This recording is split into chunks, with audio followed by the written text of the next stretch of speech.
This episode of the Candlestick Kids Fantasy Football Podcast is brought to you by BetOnline and Play Action Pools. It's that time of year again, and all eyes are now turning to football as teams are back on the gridiron and start of the new football season. As always, BetOnline is your number one spot for all pro and college football action this season. Get all the updated odds, props, and contests, including online's biggest $500,000 NFL Mega Contest, the world's largest 200,000 NFL Survivor Contest, open now at BetOnline. And make sure you head over to the website or use the mobile device and sign up today for 100% welcome bonus. Take advantage of their opening day super promo. Make a bet on the Thursday, September 9th season opener between the Super Bowl champion Tampa Bay Buccaneers and the Dallas Cowboys, and if you lose, your wager is refunded up to $25 100% for new customers only by signing up using the promo code NFL100. BetOnline is the fastest and easiest way to bet all favorite sports. BetOnline, your online sportsbook experts. And exciting news, our podcast is partnering with PlayActionPools.com this season to bring some interactive fun to the sports we love most.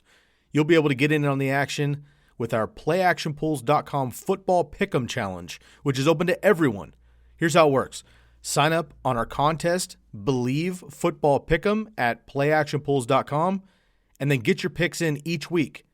We're going to select 10 highest profile games of the week between NFL and college football, and whoever gets the most picks correct each week will win a pair of electric sunglasses and a pair of DC shoes.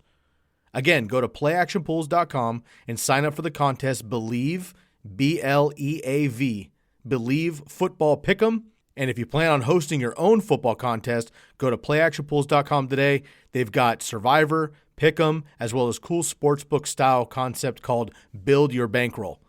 Playactionpools.com, your new home for all your office sports pools.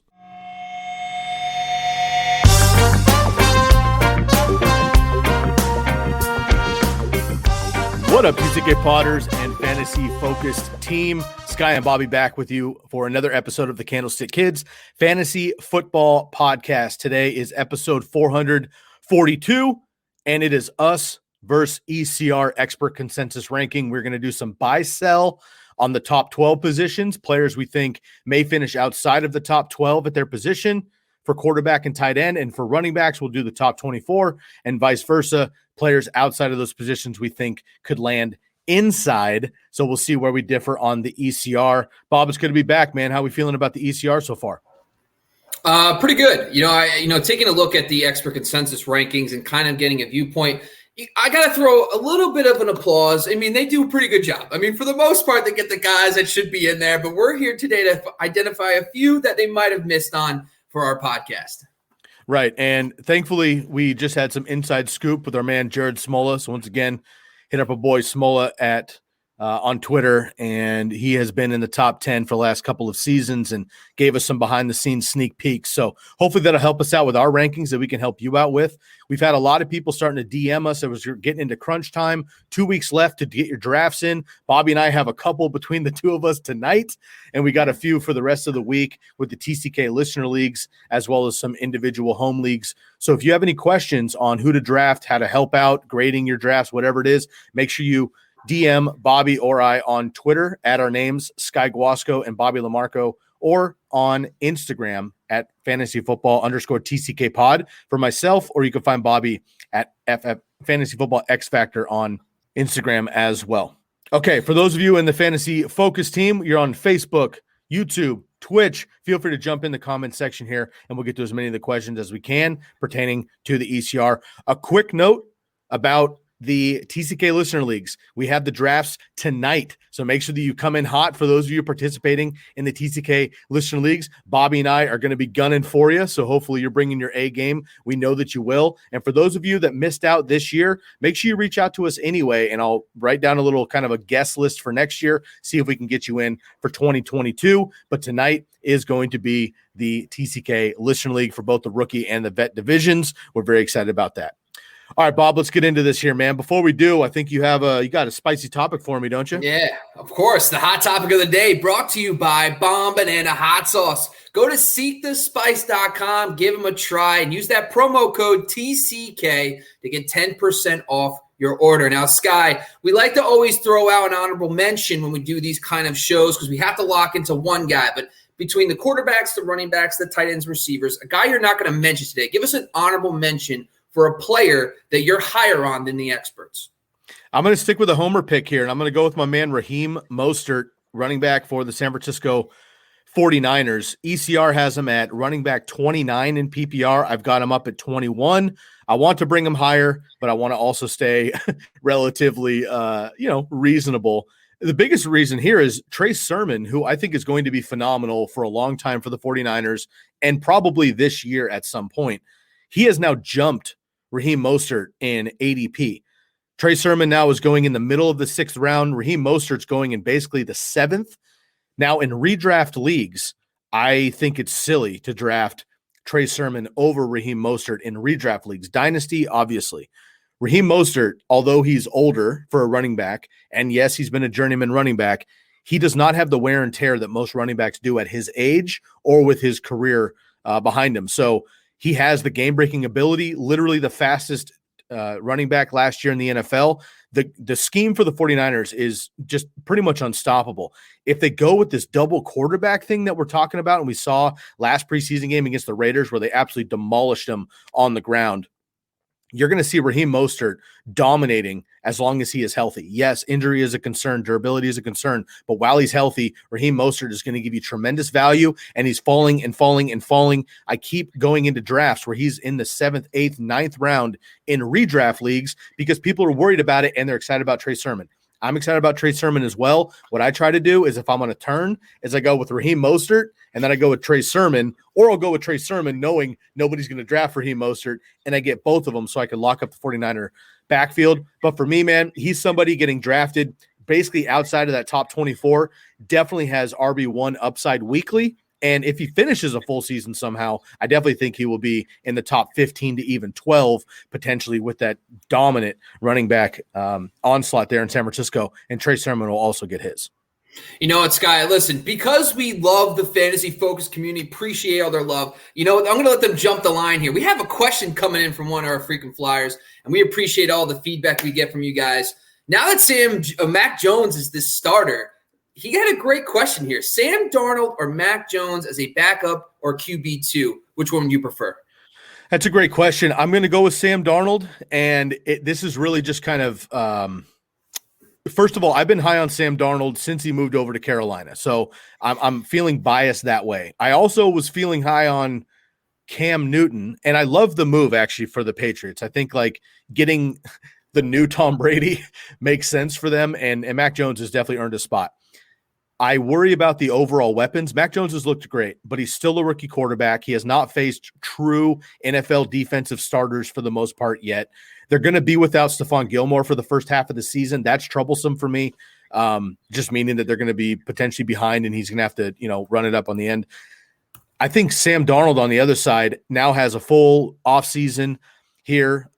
He's been the starter from day one, and he has better weapons in my opinion. Plus, he just has that diamond that nobody else has, which is Christian McCaffrey, both in the run game and in the pass game. I'm going to lean Sam Darnold, but I will say I love Mac Jones here, and if you can get him as a QB3 in Superflex leagues, I like that move a lot, but I'll lean Sam Darnold.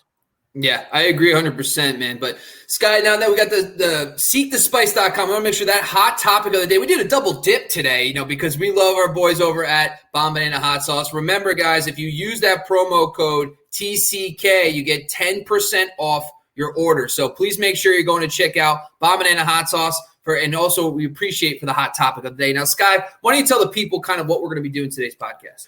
All right. So today, again, it's TCK versus ECR. Now, you've heard us talk about ECR quite a bit. If you're new to the channel or you're new to fantasy football and you're just kind of in grind time right now with 2 weeks left, ECR is short for expert consensus ranking. So experts in the industry from all different avenues, whatever it may be, come together and they take basically the cumulative average of all of those rankers, hundreds of rankers. They take the cumulative average and they place that on a particular player.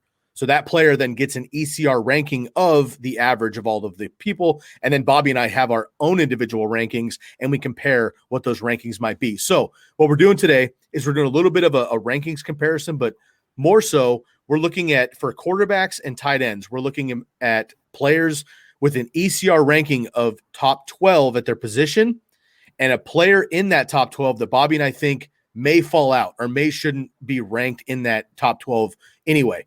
And for running backs and wide receivers, we're taking the top 24 because there's just so many more that we can look at for fantasy. And vice versa, on the back end, we're actually going to look at the other side where we're going to look at players outside of the top 12 or 24 at those positions that may fall into the top 24 or 12 for our individual rankings. So we have a rankings comparison, but it's more about kind of that grouping in tiers is what we're looking at here for all of the different positions today.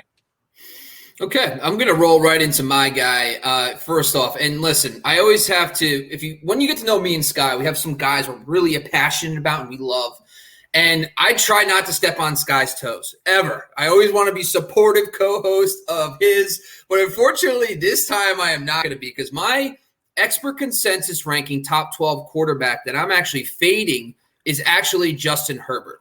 Now, hear me out on this. And the reason why I'm saying Justin Herbert is couple things. Number one, when you dive into his 2020 season, historic for a rookie, and no one's going to throw shade on his historic rookie season. I love him for that. But keep in mind a couple things. Number one, he was 16th in the NFL in fantasy points per dropback. So that's outside the top 12. Now, he's also down the stretch. He actually started slipping. He did average 26.1 points per game. Over the final 8 games, he dropped to 23.3. That's still really good, but 23.3 points per game over that final stretch fell toward the bottom, that 12-13 range. So overall, we did start to see it catch up to him a little bit. And he also, over that span, was the 17th quarterback in fantasy points per dropback. So on a per dropback basis, he's not a top 12 quarterback. He was more volume dependent last year. Now, of course, the new coaching staff comes in. This defense has a lot of talent, a lot of guys coming back. Bosa, for example, some injuries that happened last year to that defensive line. So I think the defense is going to get better under their new head coach. And plus the coordinator change. And this is really big because I talk about this all the time. System continuity. We get bored in fantasy football of the same player on the same team with the same coach. Well, I'm sorry, but to tell you the truth, that's the best situation for fantasy. You want continuity. And unfortunately, this year, he's a second-year quarterback learning a brand new scheme. So I wanted to just give you some examples of top 12 quarterbacks over the last few seasons that actually had a new coordinator the next season and how they fared. So first off, let's start with Matt Ryan. This happened to Matt Ryan twice over the last 4 seasons. He had a new coordinator come in. In those seasons, in his first year with an OC, he went from 25.8 points per game down to 21.2 in his first season. That's a differential of minus 4.6. The next time, 26.3 points per game. And then in his first season with the new coordinator, it went down to 16.8. That's a 9.5 point differential. But other quarterbacks, Aaron Rodgers, MVP Aaron Rodgers last year. But in his first year with Matt LaFleur, his last season with Mike McCarthy to his first season with Matt LaFleur, he dropped from 22.3 down to 20.3. So that's a minus 2 points per game. So even if you look at Kirk Cousins, for example, Kirk Cousins went from 21 points to 19.6 in his first year in the system with Kevin Stefanski and Gary Kubiak. So we've seen this constantly happen. And, of course, Russell Wilson, he went from the QB1 in his last season with Darrell Bevell in 2017, averaging 25.7 points per game. He dropped all the way to 23.1. That's a minus 2.6. So we see this constantly, even elite quarterbacks, when there is a hiccup or a change in the actual offensive scheme, they do scale back their points per game. And this is some prominent guys. We're talking about Aaron Rodgers, Matt Ryan, Russell Wilson. Even the only quarterback over this time frame that actually had an improvement was Cam Newton. His first season with Norv Turner, he actually improved by 2 points per game. So it does happen. But for the most part, when you look at all the quarterbacks over the last few seasons who were in the top 12, then they had a coordinator change. They typically see a drop in points per game the next year. So that's why he's my fade for the 2021 season as at the expert consensus rate inside the top 12. Tom Brady or Justin Herbert? Tom Brady. Aaron Rodgers. Aaron Rodgers. And Russell Wilson.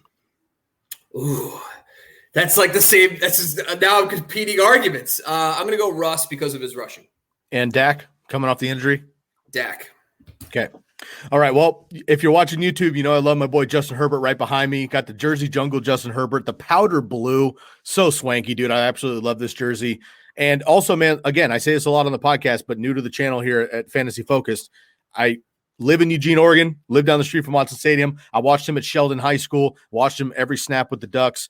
Big fan. I'm not going to disagree with any of your points, Bobby, but I think this kid's special. And getting his weapons back, I think, is going to help. And a full season, hopefully, of Austin Eckler. And I love Josh Palmer as well. Coming in will help tremendously. But your guy is your guy. I'm going to go with another one, maybe not particularly popular here.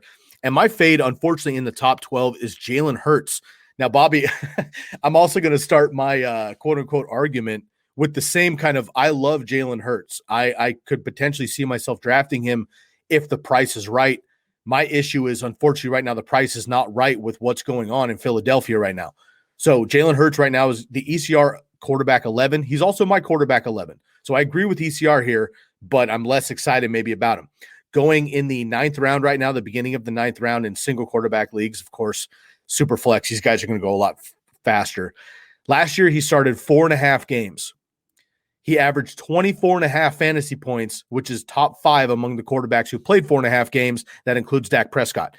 He has a 60-plus yard per game rushing floor, and a full season of the starters with healthy weapons should definitely help. My issue is the tone in Philadelphia doesn't necessarily give me full confidence that they're fully invested in Jalen Hurts, and maybe for this year, but will he potentially have a short leash? They just traded for Gardner Minshew. Now, say what you want about Gardner Minshew, the jorts, the mustache, whatever. I'm a Pac-12 guy. I watched him at Wazoo up the street in Washington, and this dude's a gunslinger. He can play quarterback. Obviously, when the Jaguars got the number 1 pick, it was going to be Trevor Lawrence, and that day that they solidified the number 1 pick, Gardner Minshew and everybody else knew he didn't have a job anymore in Jacksonville if Trevor Lawrence came in healthy. Well, so far it's happened. They have limited weapons in Philadelphia as well. You know, I think I love Smith. I think he's going to be a great wide receiver for a long time, but he's still a rookie wide receiver.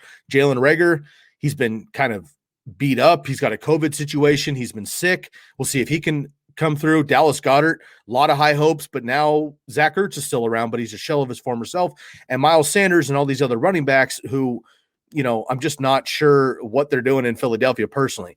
Jalen Hurts, as much as he was exciting last year in those 4.5 games, just 52% completion percentage and 6 touchdowns and 4 interceptions. You want to see that ratio obviously spiked tremendously in the tight end or in the touchdown ratio. Now, he was a rookie last year. I think all of that definitely takes a step up, and he improves on all of those statistics. But unfortunately, I'm just still not terribly convinced that Philadelphia believes in him.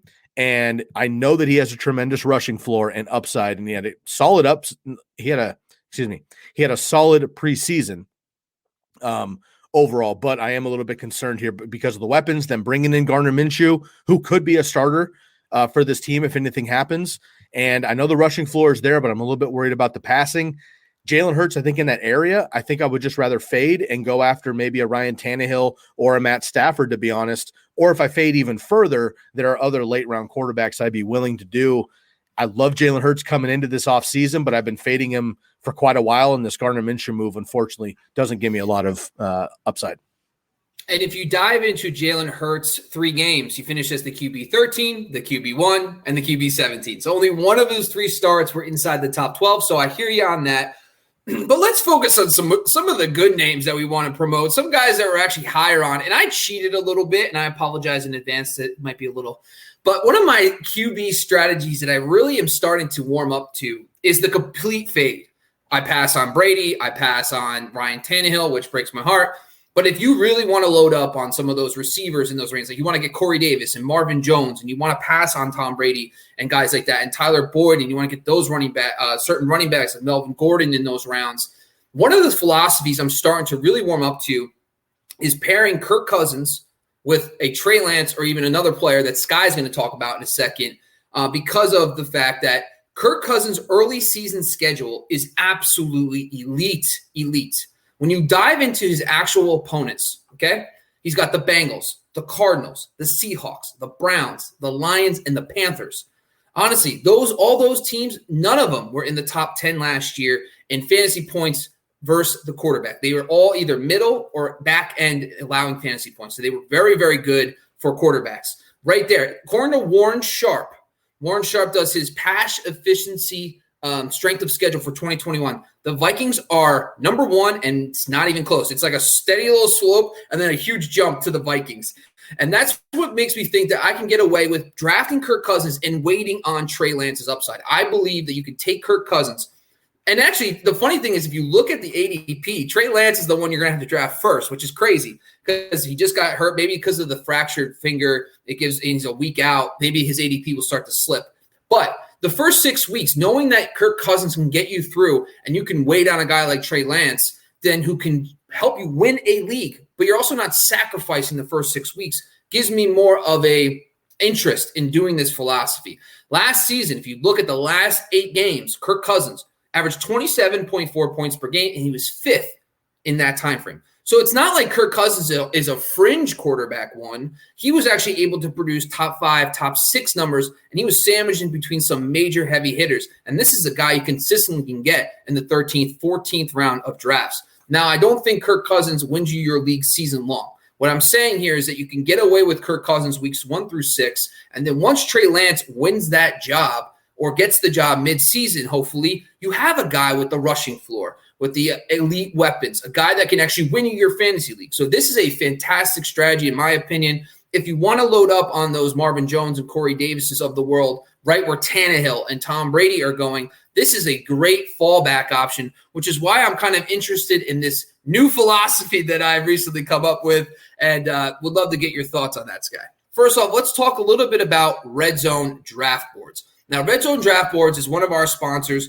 Now, they just slashed their prices again. Now it's down to 10%. It's actually $89 for the entire package. So if, for example, you're doing an in-person draft this week is draft week, everybody. Draft with RedZone.com. You get the in-person draft board. You also get all the player stickers, over 400 of those. You also get cheat sheets from FantasyPoints.com. So that's an awesome package. But I think the most important thing is you get a championship ring for your league with the engraved case. So I think that's a fantastic package for you and your friends to use. Now, if you use that promo code TCK, you also get 10% off your order. So go to draftwithredzone.com and use the promo code TCK for 10% off your order.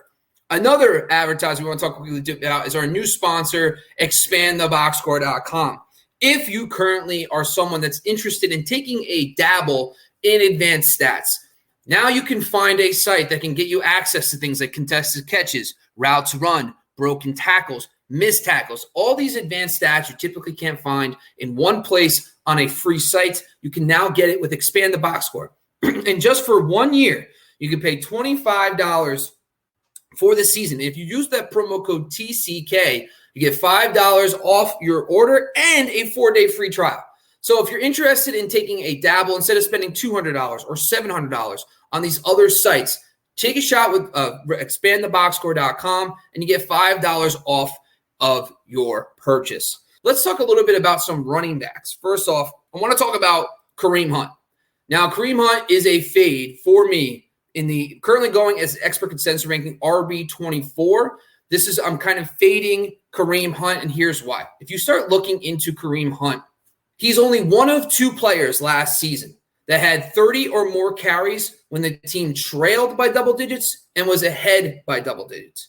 So this is kind of my point here. When I look at that, it's very fluky that the Browns had a very weird early season schedule early on that allowed Kareem Hunt to dominate when they were either up big or down big. What that means, though, is only one other player was Derrick Henry who had this exact same stat line.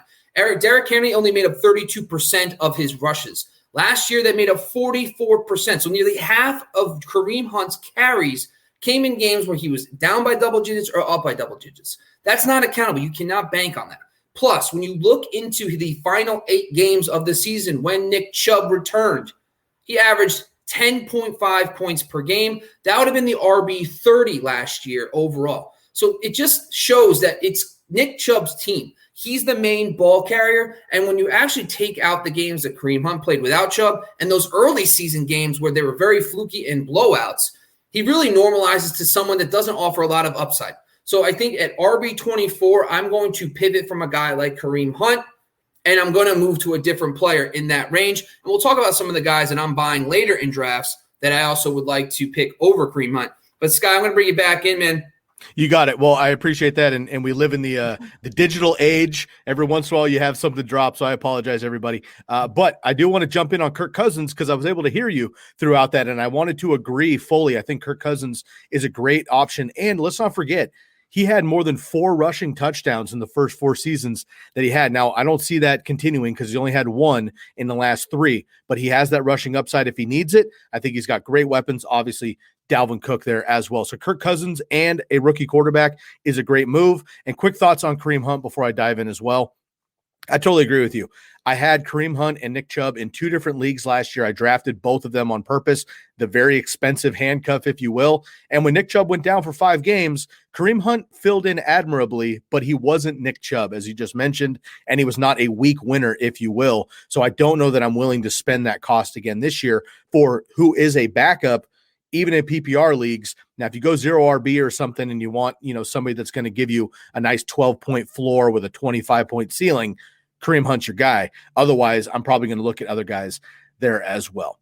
All right, I'll dial back here just a little bit. Let me catch up to you, Bob, and then we'll get going. I'm going to give you my quarterback outside the top 12 who I feel could finish inside the top 12, and then I'll dive into my running back inside the top 24 who might fall out of it as well.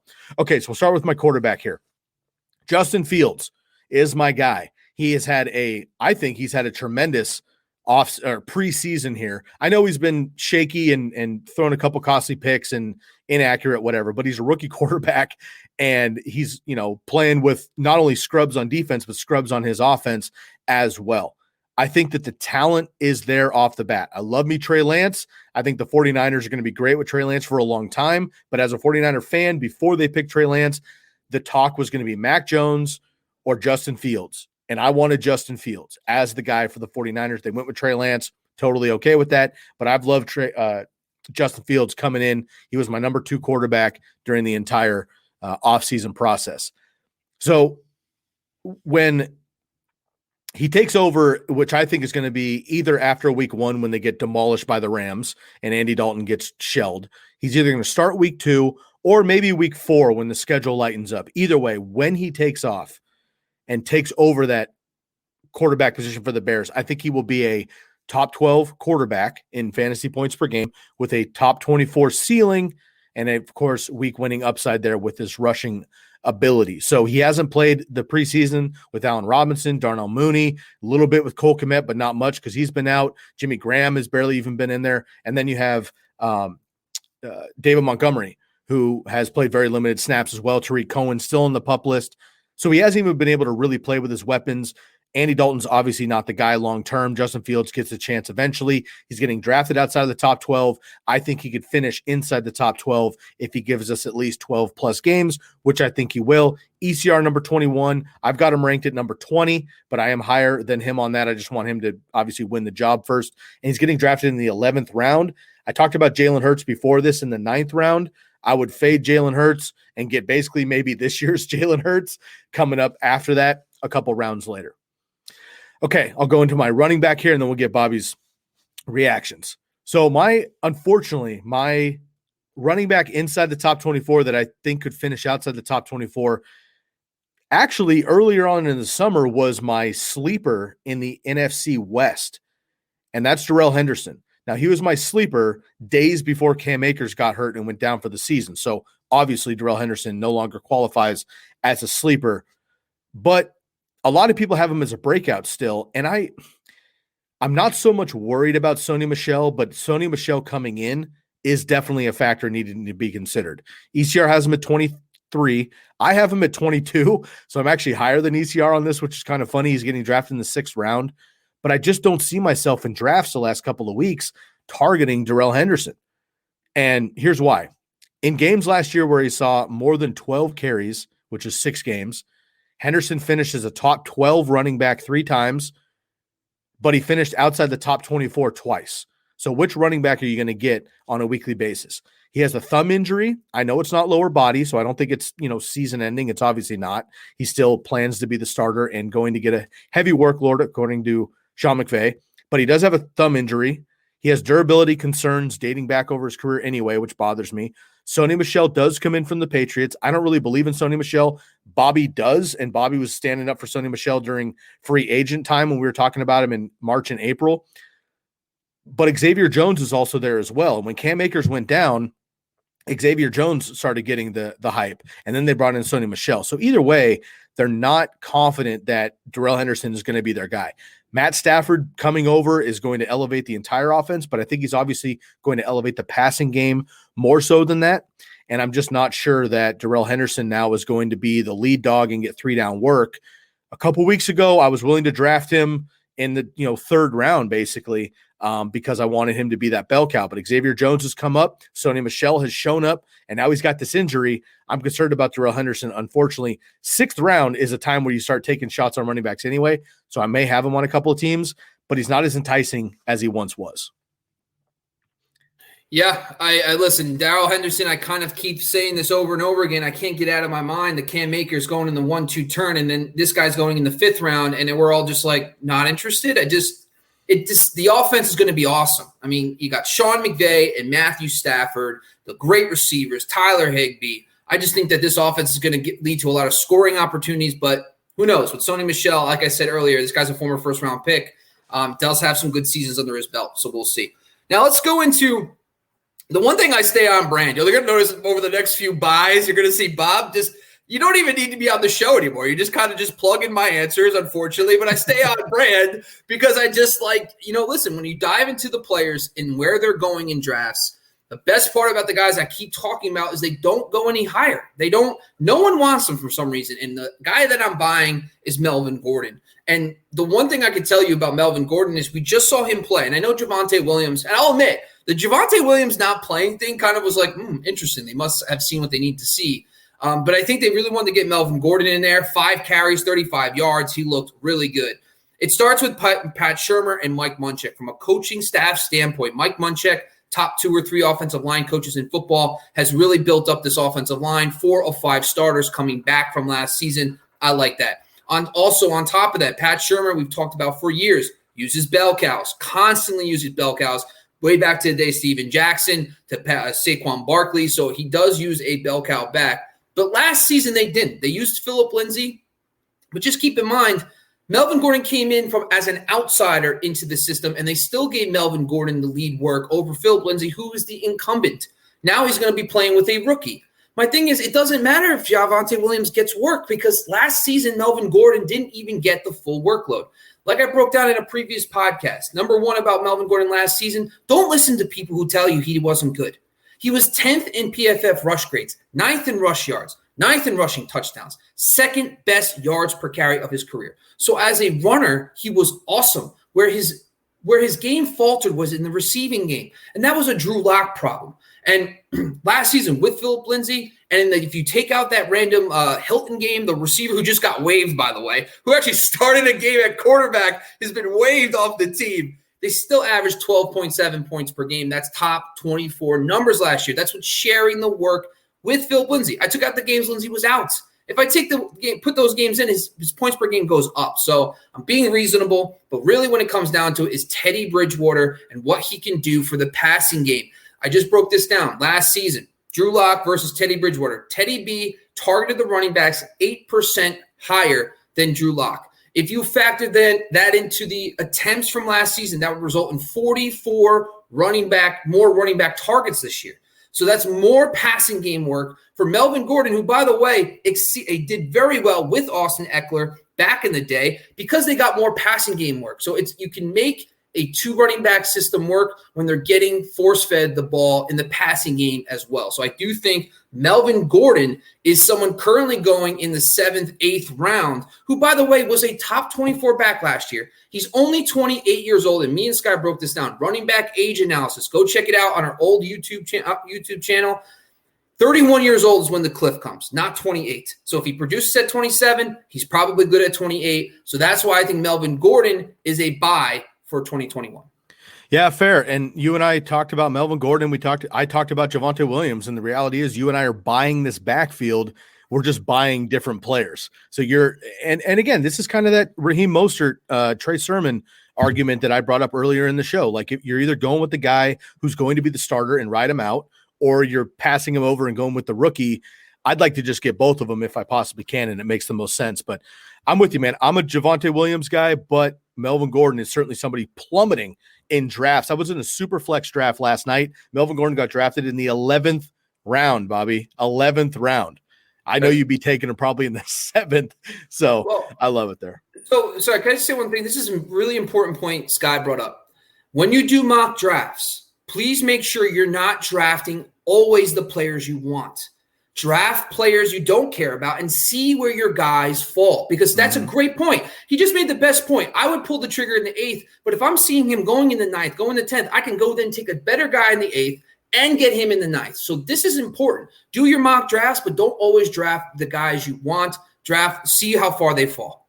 That's a great call, man. That's a great way to look at your mock drafts, is not only mock draft yourself, but let the league mock draft for you for your own guys. Pick guys you don't want necessarily to see where guys fall. I love that. That's a good tip and trick. Okay, let me get into my running back buy here, and it's Kenyon Drake. Kenyon Drake here for the Raiders. Comes over, of course, from the Cardinals, previously with the Dolphins. Now, the ECR has him at 34. I have him at 32, but I want him higher than that. The only reason I have hesitation is because Josh Jacobs obviously will be the guy, but if you didn't catch my breakdown of Josh Jacobs recently, unfortunately, I just don't see Josh Jacobs holding up to task. Kenyon Drake is more efficient.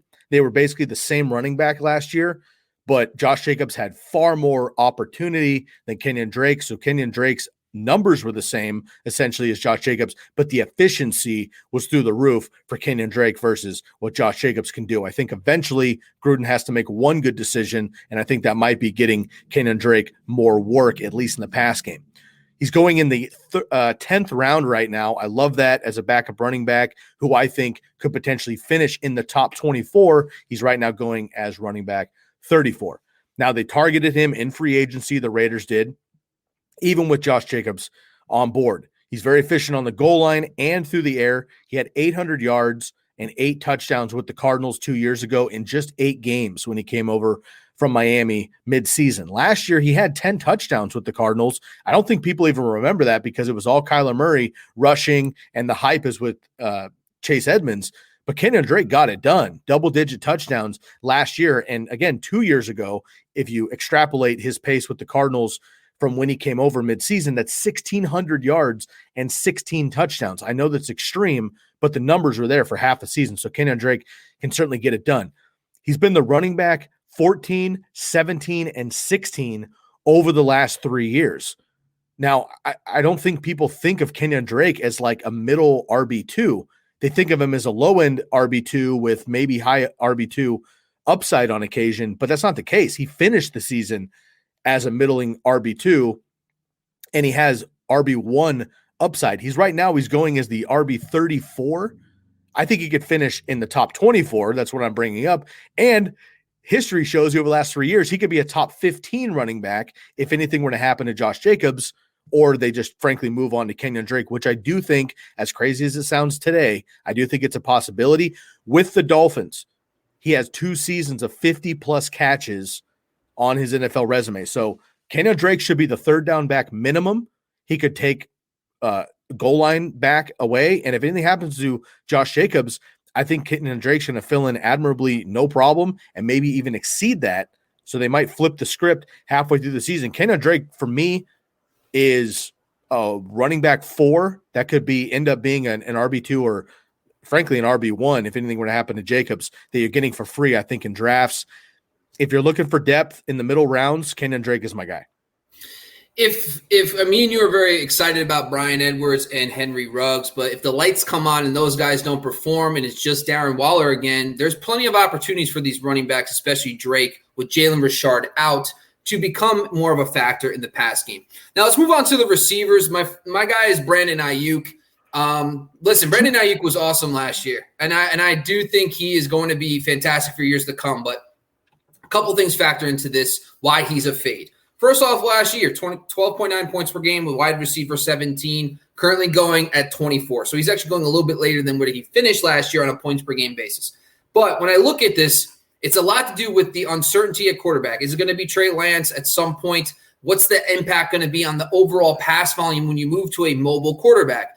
The other factor of this is simple. It's really when I've drilled down, I don't like to bank on injuries. Right now today, Deebo Samuel's healthy. George Kittle is healthy. Last year, they were not. There's actually only 4 games where these guys played together. Brandon Ayuk, Deebo Samuel, and George Kittle. When you actually break down those games, it shows a different story. George Kittle was by far and away the best player on the field. He dominated in targets, 40 targets to 21 for Ayuk. He dominated in receptions, 31 to 13, yards, 391 to 189, and also points per game, 16.9 for George Kittle, only 10.3 for Brandon Ayuk.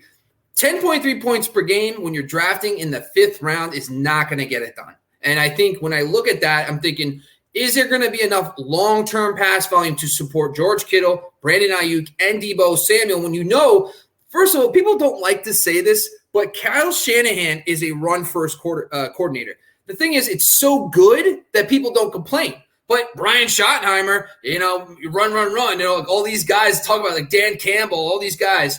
But when it runs so well, when the quarterback can play off play action in Kyle Shanahan's scheme, we don't complain. But in the end, there's lower pass volume. So if George Kittle's healthy, Deebo Samuel, and Brandon Ayuk, I just don't see him returning much value at the top 24 where he's going, because that 10.3 points per game would put him well outside the top 36 wide receivers last year in points per game. So that's why he's my fade heading into 2021.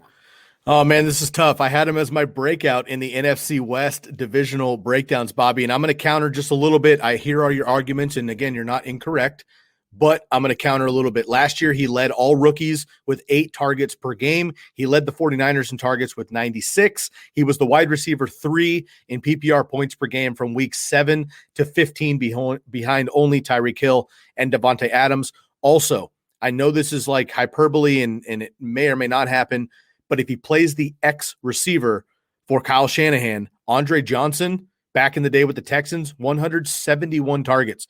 Pierre Garçon with the Washington football team, 181 targets. And the Hall of Famer, Julio Jones, 203 targets, Bobby. I know George Kittle is the first read. Deebo Samuel is also there. My man Jalen Hurts looks like he's going to make the squad as the 6th receiver, so look out for him.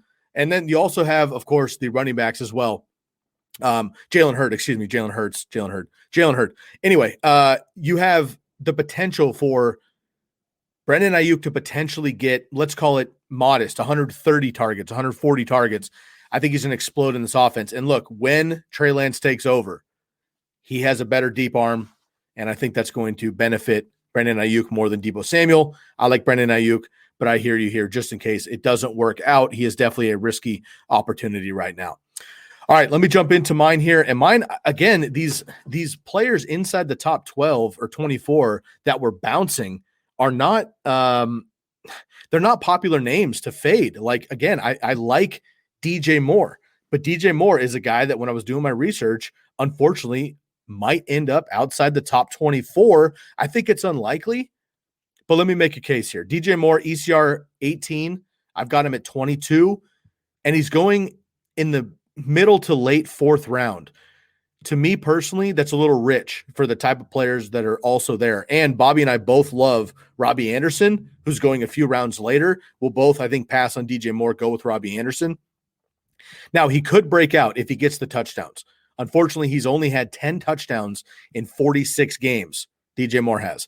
But Robbie Anderson could also break out this year, and he's the one with the previous rapport with new Panthers quarterback Sam Darnold from their days with the Jets. Of course, he also played under Matt Rule in college at Temple as well. Then they bring in my man Terrace Marshall, who I love, and he's been showing out at camp as well. Now, I think DJ Moore is solidified as at least the 1B in this offense. But Terrace Marshall's the real deal, and if Robbie Anderson could stay healthy, he is also. Then, of course, you have Christian McCaffrey coming back, who only played 3 games last year. I think that might take away a little bit of that mid-range work that DJ Moore is going to soak up. And I know they didn't use the tight end last year, but if Dan Arnold amounts to anything at the tight end position, that's also in DJ Moore territory. DJ Moore is going to get peppered with targets. He's had at least 1,175 receiving yards over the last 2 years, but 10 touchdowns in 46 career games. We have seen elite wide receivers just not be touchdown guys. Julio Jones, unfortunately. I do think the touchdowns go up for DJ Moore, but the volume overall, 66 receptions, could come down or just stay pat there. And now they have Terrace Marshall, who I think overall is just better in the offense than Curtis Samuel personally, and Christian McCaffrey coming back. And if they use the tight end position at all, that's another underlying effort there for the Panthers. I like DJ Moore a lot, but in the fourth round, I'm not going to draft him. And he is somebody in the top 24 that I think could end up outside the top 24 unless he explodes in the touchdown department, which I just don't see happening this year.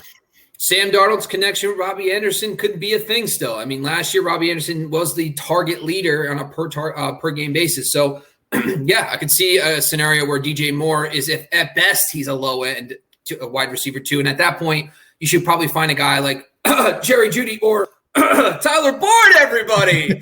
So, expert consensus raising wide receiver buy that's not going in the top 24 is, you guessed it, Tyler Boyd. I don't know. I feel bad because my takes are just, I can't. But when I sit there, I cannot honestly say there's another player I believe in more that's going outside the top 24 receivers that will be a top 24 receiver. It's Tyler Boyd.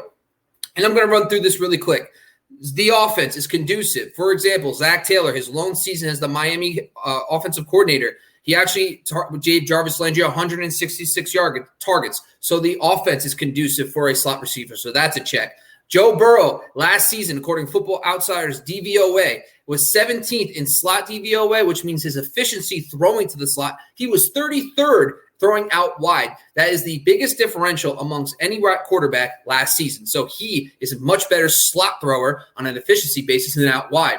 Last season, his target distributions in the games with T. Higgins and A.J. Green, 81 for Boyd, 70 for Higgins, 66 for A.J. Green. It resulted in Boyd averaging 13.6 points per game versus 12.1 for Higgins. That would have made him the wide receiver 12 last year. In the games with a competent quarterback prior to Burrow, just the Andy Dalton seasons in 2018 and 2019, he was the wide receiver 19 in the Dalton games in 2019 and the wide receiver 16 in 2018. So right there, when he has any form of competent quarterback play, this guy's a top 20 receiver every time. He's going into his prime.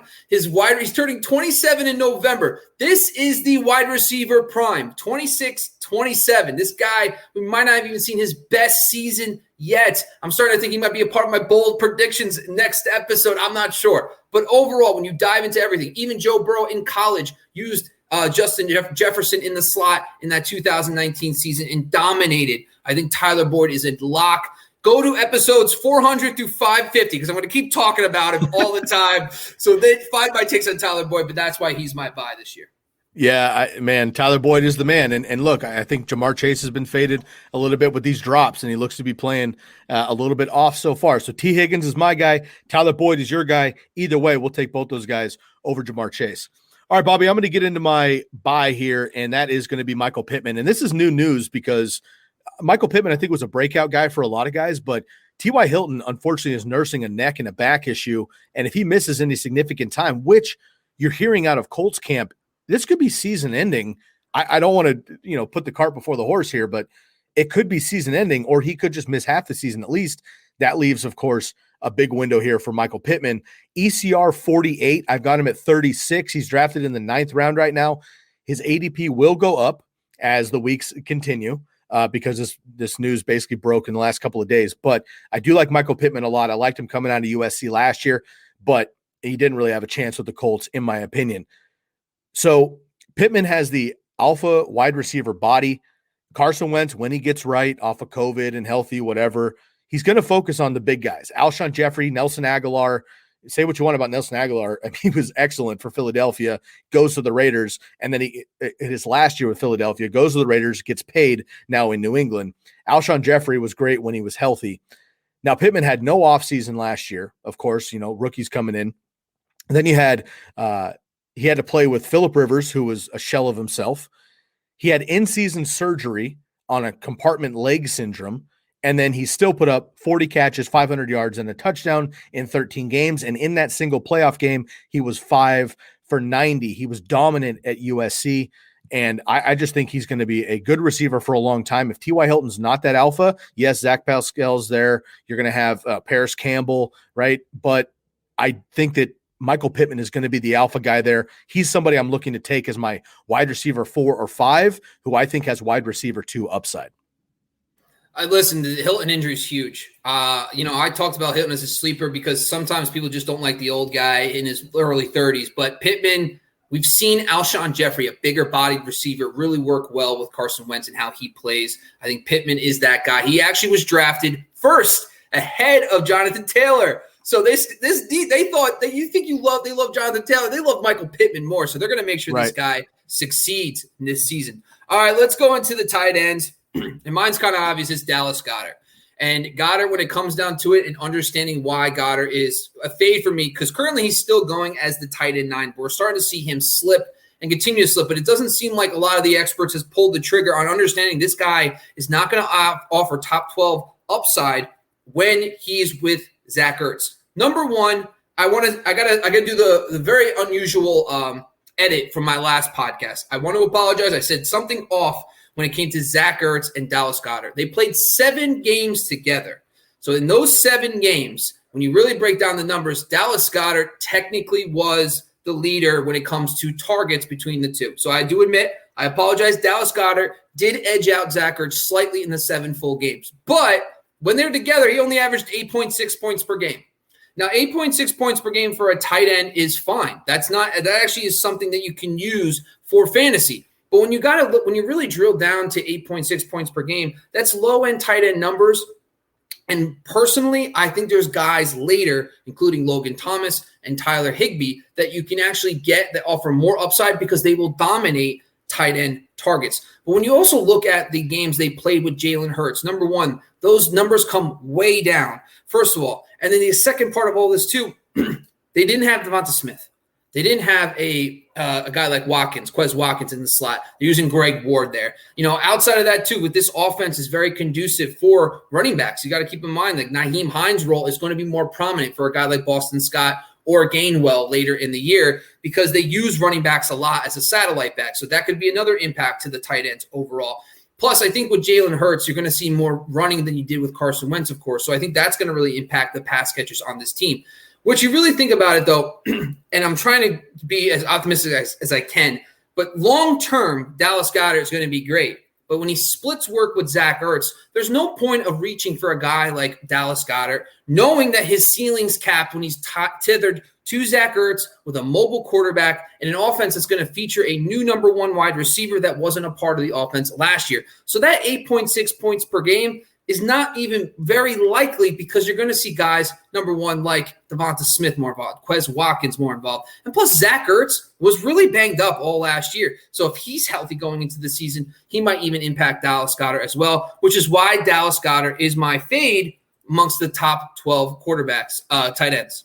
Yeah, I was very excited about Dallas Goedert like everybody else too. But again, Zach Ertz isn't going away, and we're not sure. Again, I just kind of faded, unfortunately, Jalen Hurts. Not quite sure. Now, look, Dallas Goedert might luck out once again on straight up volume because, we've seen Mark Andrews in Baltimore just be the volume hog. If he gets that at the tight end position, he'll be just fine. But there are other guys there, Bobby. I agree that I would go elsewhere. I'm going to go with, again, this is unfortunate because I do like this player on paper, but somebody I'm looking at in the top 12 of the tight end position that I could see finishing outside of it is Noah Fant. He's the ECR 7 tight end. I have him at number 10. He's going in the back of the 8th round right now. They have several other wide receivers, and they have Alberto as well. So they have, obviously, Cortland Sutton coming back, who looks great so far. He was a little bit shaky early on. He looks fine now. Caught a touchdown in the last preseason game. His first one since 2019 in real play. So looks good for Cortland Sutton. Jerry Jeudy, I think, is a breakout for everybody across the board. KJ Hamler has looked really good, even with Teddy B. Caught that deep touchdown. Albert Okwuegbunam looking very good as well. He got hurt last year. And then you have Melvin Gordon and Javonte Williams, who you and I have talked about quite a bit over the last couple of podcasts. So I mean, he's 1, 2, 3, probably 4th target at best, maybe 5 or 6, depending on the offense runs. Now, he only needs 6,606 to be a top 7 tight end and get back to ECR. But again, with all of these guys, if they stay healthy, and Teddy Bridgewater not necessarily hyper targeting the tight end position, I do not see him being a top 7 tight end in which he is in ECR. I've got him as a top 10 tight end on volume, but if he slips at all, he can fall outside of the top 12 there. So Noah Fant is a player that I love. I love to watch. He's had some injury concerns, unfortunately, though, as well. He's got to get that rapport with Teddy B, and he has all the other weapons. Unfortunately, he's just a great player at the tight end position that I'm probably not going to take in the 8th round because of all the other options. Noah Fant's tough because I listen, Teddy B comes in and he did support 3 fantasy relevant receivers last year, but is that because they didn't have a tight end and Ian Thomas was just out there running routes, or is it because Teddy has a preference of targeting receivers and his running backs? Don't know. I honestly, and I wish I had better answers, but if you look at Teddy B's history, he doesn't really have a big season with a tight end necessarily. It's more he targets his running backs, and then he also throws to his receivers. So I don't know if that's actually going to be Noah Fant, but also with KJ Hamler, with the return of Cortland Sutton and Jerry Jeudy, I think I'd rather go Logan Thomas, Tyler Higbee. All right, let's move on to our buys. And this, Sky, breaking news, by the way, Chris Herndon has been traded to the Vikings, which makes this take not really that relevant. All right, so you know what? I'm just going to pretend like just thought that was important. So Chris Herndon's one of my guys from last year. I think he's got a lot of talent. Now he's going to an offense, but, what does that say about Irv Smith's future? Does that mean he's going to be gone longer than they expect? I don't know. But Chris Herndon going to the Vikings is kind of interesting, something to monitor. But in the meantime, I'm talking about week 1. I'm talking about guys that I think could be really impactful. Let me talk quickly. I got 2 here. One is Cole Kmet. And listen, I've talked about the second-year breakout over the last few years. When you look at it and you break it down, 2018, it was George Kittle was the big name. 2019, Mark Andrews. You also in 2020, it was TJ Hawkinson. So every single year, a second-year tight end makes the leap. Adam Troutman was the early favorite as a sleeper, but I think because of some of the things that gone on, his injury, but also because some of the news with Juwan Johnson, it looks like that he's not going to be that guy. I think Cole Kmet could be that guy. If you look at the preseason, Andy Dalton, the one game they played together in the preseason, I think it was 2 weeks ago, Andy Dalton attempted 4 passes. 2 of them went to Cole Kmet. So right there was interesting. Last season, down the stretch, weeks 13 to 17, with Jimmy Graham in the lineup, he got his targets jumped to 5.8 per game. He started averaging 6.2 points per game in those contests. That's on par with guys like George Kittle and Mark Andrews, who averaged between 5 and 6 points per game their rookie season. So he started producing his rookie year at a higher level. Also, if you look at Andy Dalton's career, he's had a lot of success with tight ends with Dalton. For example, you have guys like Jermaine Gresham, for example, had a top 12 finish. You have Tyler Eifert, who had 2 seasons of inside the top 5 in points per game. Poor guy couldn't stay healthy, but it is what it is. And also, from that point on, we also saw Dalton Schultz last year produce as a low-end tight end 1 with Andy Dalton in the final 8 games or so when Dalton came back healthy. So there's been plenty of scenarios where there's breakout second-year tight ends, but also Andy Dalton has leaned on his tight ends as well throughout his career. So I think that there's some room for Cole Kmet to take the jump. The other guy's Tyler Conklin. This is more of a throw of faith. With Irv Smith out, I personally think that, Tyler Conklin, you just can't pretend like he's not a thing. This offense loves tight ends. This goes way past Kyle Rudolph way back in the day, but I'm talking about Owen Daniels, Chris Cooley, guys under this type of offense, this Gary Kubiak, Clint Kubiak offense. Last season, the final 4 games without Kyle Rudolph, so according to catchable balls, according to PFF, 20 for Smith, 20 for Conklin, 15 receptions for each, but the only thing is Irv Smith dominated red zone looks. Now, he only had 2 red zone looks the entire 4 games. If he can take over the red zone works, he actually had a higher yards per route run than Irv Smith. So this guy, when he was on the field, produced at a high level. So I think if you're in a pinch and you fade, tight ends completely, or if you drafted Irv Smith as your tight end 1, I think Tyler Conklin, we just went over the schedule for Kirk Cousins. This is a great schedule early on in the season. So I think Conklin could be someone that flirts with tight end 1 value early on in 2021. I like it. And again, Conklin, all you got to do is catch touchdowns as a tight end, and Conklin was doing that very proficiently for the Vikings when he got the opportunity. All right, my final one here is going to be Gerald Everett. I know you and I are both on Gerald Everett. Going as the ECR tight end 18, I've got him at 14, going in the middle of the 13th round if you wait on tight end. Gerald Everett is one of my targets.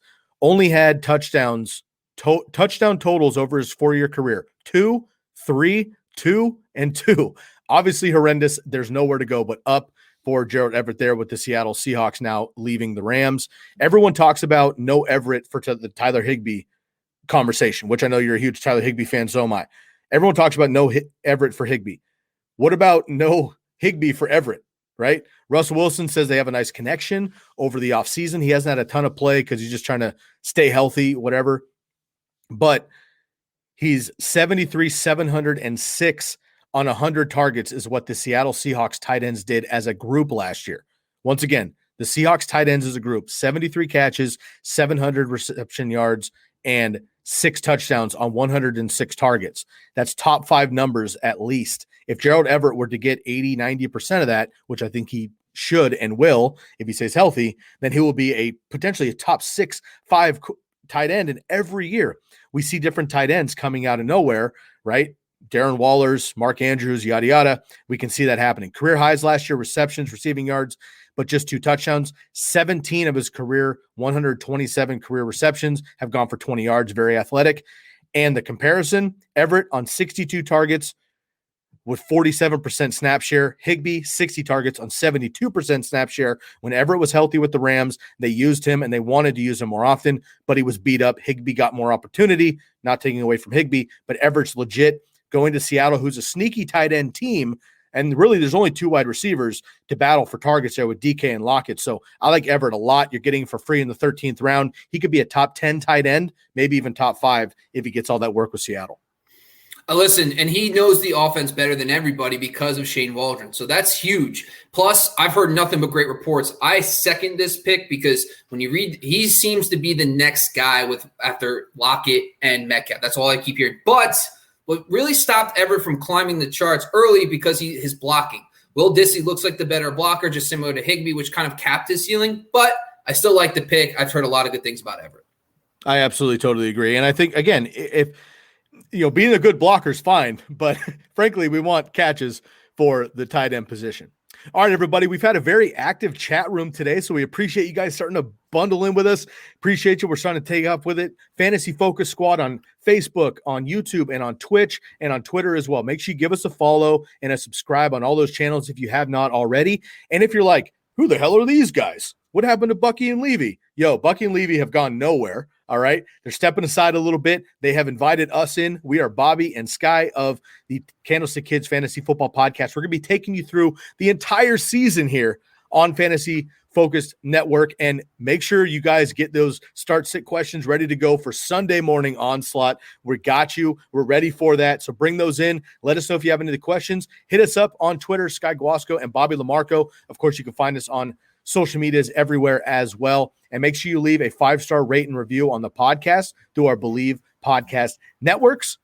And we'll see you next time on the Candlestick Kids Fantasy Football Podcast, brought to you by Bet Online. Go to Bet Online AG, or you can, of course, hit up the sports betting app. Bet Online, your sports betting experts. For Bobby Lamarco, I'm Sky Guasco. We'll catch you next time. We are out of here.